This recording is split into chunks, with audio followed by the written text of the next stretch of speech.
Hi friends, welcome back to our channel. இன்றைக்கி நம்ம வீடியோவில் பச்சை கற்பூரத்தை பற்றி தான் ஃப்ரெண்ட்ஸ் தெரிஞ்சுக்க போகிறோம். பச்சை கற்பூரம் அப்படின்னு சொல்லும்போதே நிறைய பேருக்கு தெரிஞ்ச ஒரு விஷயம்னா தெய்வீக ஆற்றல் கொண்டது. அது மட்டும் இல்லாமல் அதில் இனிப்பு வகைகளெல்லாம் யூஸ் பண்ணுவாங்க. அது சுவைக்காகவும் மனத்துக்காகவும் யூஸ் பண்ணுவாங்கன்றது நிறைய பேருக்கு தெரிஞ்ச ஒரு விஷயம். இந்த பச்சை கற்பூரத்தில் நமக்கு தெரியாத நிறைய விஷயங்களும் இருக்குது. அது என்னென்ன, இந்த பச்சை கற்பூரத்து மூலமா நமக்கு என்ன நன்மைகள் கிடைக்கும் அப்படின்றத நம்ம முழுமையாக வீடியோவில் பார்க்கலாம் ஃப்ரெண்ட்ஸ். வீடியோ ஸ்கிப் பண்ணாமல் பாருங்கள். நம்ம சேனலையும் சப்ஸ்கிரைப் பண்ணலாம், மறக்காமல் சப்ஸ்கிரைப் பண்ணி சப்போர்ட் பண்ணுங்கள். கூட பக்கத்தில் இருக்க பெல் ஐக்கானையும் கிளிக் பண்ணிக்கோங்க. அப்போ தான் நம்ம சேனல் அப்லோட் பண்ணுற வீடியோட நோட்டிஃபிகேஷன்லாம் உங்களுக்கு உடனுக்குடன் வரும். வாங்க ஃப்ரெண்ட்ஸ், நம்ம வீடியோக்குள்ளே போகலாம்.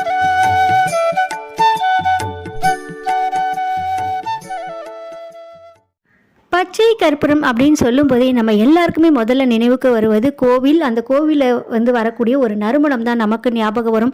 அத்துணை நறுமணமான இந்த பச்சை கற்பூரத்தை நம்ம வீட்டு பூஜை அறையிலும் வைத்து பாருங்க. கண்டிப்பாக நம்ம வீட்டு பூஜை அறை எப்போதுமே நறுமணத்துடன், நம்ம வீட்டில் எப்போவுமே ஒரு பாசிட்டிவ் எனர்ஜி நிறைஞ்சிருக்கும்.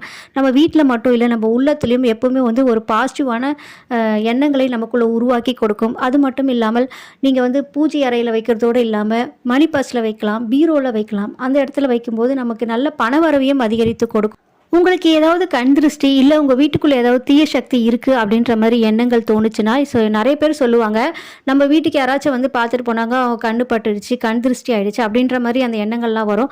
அப்படி உங்களுக்கு தோணும் போது ஒரு தட்டில் ஃபுல்லாக கல்லுப்பு நிரப்பிடுங்க.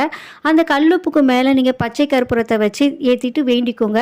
இந்த மாதிரி எங்கள் வீட்டில் எந்த கெட்ட சக்திகள் இருந்தாலும் விலகணும், கண் திருஷ்டிகள் இருந்தாலும் விலகணும் அப்படின்னு வேண்டிக்கிட்டு அந்த கல்லுப்போடு சேர்த்து அதை ஒரு தண்ணியில் சேர்த்து கரைச்சிட்டு அந்த தண்ணியை ஒரு படாத இடத்துல ஊற்றிடுங்க. இந்த மாதிரி செய்யும் போது உங்கள் வீட்டில் இருக்கக்கூடிய கண் திருஷ்டிகள், தீய சக்திகள் எல்லாமே விலகும். எப்பவுமே ஒரு பாசிட்டிவான எண்ணங்களை உங்களுக்குள்ள உருவாக்கி கொடுக்கும்.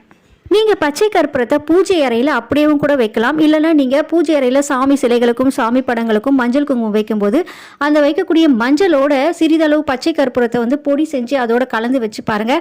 உங்கள் வீட்டு பூஜை அறை பார்த்தீங்கன்னா நம்ம கோவில்களுக்கெல்லாம் போனால் வரக்கூடிய நறுமணத்துடன் ரொம்பவே நம்ம ஸ்ட்ரெயிட்டாக அப்படியே வைக்கிறத விட இந்த மாதிரி பொடி பண்ணி மஞ்சள் குங்குமத்தோடு வச்சு பாருங்கள். ரொம்பவே நல்ல நறுமணத்துடன் இருக்கும். கண்டிப்பாக ட்ரை பண்ணி பாருங்கள்.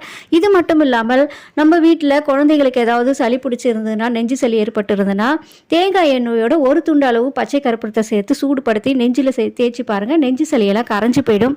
இந்த பச்சை கற்பூரத்தை நீங்கள் ஒரு சிறு துண்டளவு எடுத்துக்கோங்க. ஒரு துணியில இல்லைன்னா ஒரு கர்ச்சிஃபில் வச்சுட்டு நீங்கள் மூக்கில் வச்சு நுகர்த்துட்டாவே போதும்.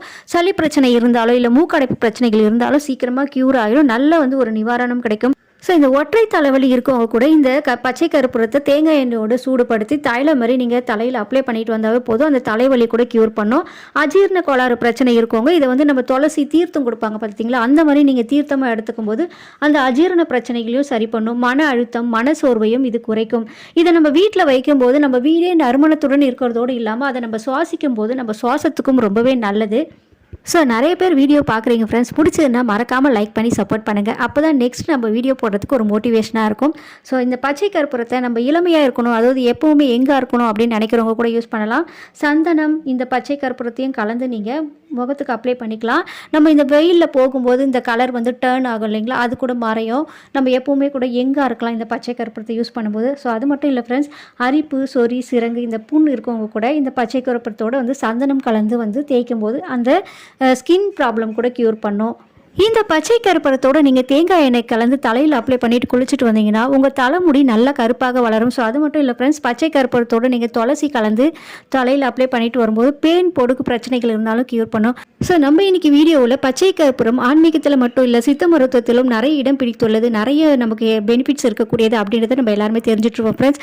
இந்த டிப்ஸ் எல்லாம் உங்களுக்கு ரொம்பவே யூஸ்ஃபுல்லாக இருக்கும்னு நினைக்கிறேன் ஃப்ரெண்ட்ஸ். ஸோ இந்த வீடியோ பிடிச்சுன்னா மறக்காமல் லைக் பண்ணிக்கோங்க, உங்கள் ஃப்ரெண்ட்ஸ் ரிலேட்டிவ்க்கோ ஷேர் பண்ணிக்கோங்க. நம்ம சேனலையும் சப்ஸ்கிரைப் பண்ணலாம், மறக்காமல் சப்ஸ்கிரைப் பண்ணி சப்போர்ட் பண்ணுங்கள். நெக்ஸ்ட் ஒரு வீடியோட உங்களை சந்திக்கிறேன். Okay friends, thank you.